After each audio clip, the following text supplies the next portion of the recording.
দ্বারোদ্ঘাটনের পর এই প্রথমবার রথের চাকা ঘুরতে চলেছে দীঘার জগন্নাথ মন্দিরে। তাই বুধবার জগন্নাথ দেবের স্নানযাত্রা উপলক্ষে সাজো সাজো রব দীঘায়। ইতিমধ্যেই এই উৎসবের আগে নিজের বাড়ির গাছের আম কাঁঠাল পাঠিয়েছেন স্বয়ং মুখ্যমন্ত্রী মমতা বন্দ্যোপাধ্যায়। আর সেই ফল দিয়ে বুধবার ভোগ নিবেদন করা হচ্ছে জগন্নাথকে, এমনটাই জানান ইসকন কর্মকর্তা রাধারমন দাস। মাননীয় মুখ্যমন্ত্রী উনি কলকাতা থেকে ওনার নিজের বাড়ির আম গাছ আছে আর কাঁঠাল গাছ আছে, ওখান থেকে উনি ভগবানের আনন্দের জন্য ফল পাঠিয়েছেন, আম পাঠিয়েছেন, গাছ পাকা আম আর কাঁঠাল পাঠিয়েছেন। ভগবানকে যে 56 ভোগ হবে ওর মধ্যে এটাও মাননীয় মুখ্যমন্ত্রীর যে ফল আছে ওটাও অর্পণ করা হবে। আগামী 27 তারিখ রথযাত্রা উৎসব, তার আগে বুধবার জগন্নাথের স্নান যাত্রা রয়েছে। গত অক্ষয় তৃতীয়ার দিন উদ্বোধনের পর এবারই প্রথম জগন্নাথের রথযাত্রা হতে চলেছে দীঘার নবনির্মিত জগন্নাথ মন্দিরে। তারই প্রস্তুতি বুধবার থেকেই শুরু হয়ে গিয়েছে। সেই উপলক্ষে মুখ্যমন্ত্রী সকালেই নিজের বাড়ির গাছ থেকে আম কাঁঠাল পাড়িয়ে দীঘায় ইসকন কর্তৃপক্ষের কাছে পাঠিয়ে দিয়েছেন। সেই ফল দিয়ে বুধবারে স্নানযাত্রা পর্বের ভোগ দেওয়া হবে জগন্নাথ দেবকে। গোটা ব্যবস্থার তদারকি করছেন মন্দিরের দায়িত্বপ্রাপ্ত ইসকনের সহসভাপতি রাধারমন দাস। তিনি বলেন, মাননীয় মুখ্যমন্ত্রী নিজের বাড়ির গাছের আম কাঁঠাল পাঠিয়েছেন।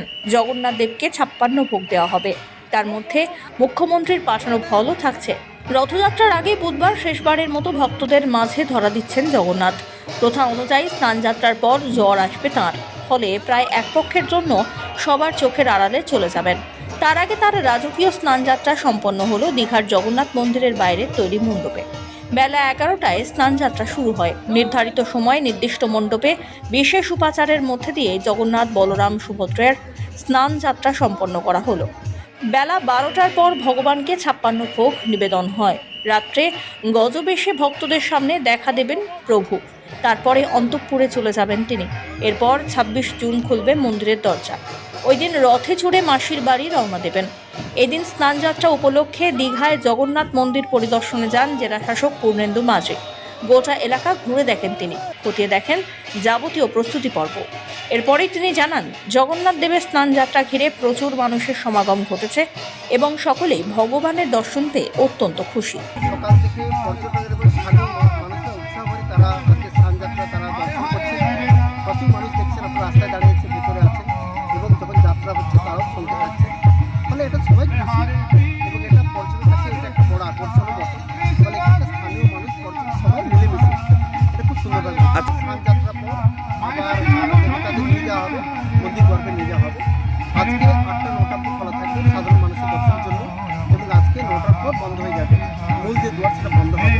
এটা আগামী 26 তারিখ অর্থাৎ একদিন আগে, রথের একদিন আগে এই দুয়ারটা খুলবে। গত 30 এপ্রিল মহা সমারোহে মুখ্যমন্ত্রী মমতা বন্দ্যোপাধ্যায় দীঘার জগন্নাথ দেবের মন্দির উদ্বোধন করেন। মুখ্যমন্ত্রীর কথা অনুযায়ী মানুষের ইচ্ছে হয় জগন্নাথ দেবকে দর্শন করে, কিন্তু সেটি অন্য রাজ্যে হওয়ায় সবসময় তা সম্ভব হয় না। তাই বাংলার মাটিতেই জগন্নাথ দেবের মন্দির প্রতিষ্ঠা করেন তিনি। আর সেই মন্দিরেই এবার ধুমধাম করে পালিত হতে চলেছে রথযাত্রা।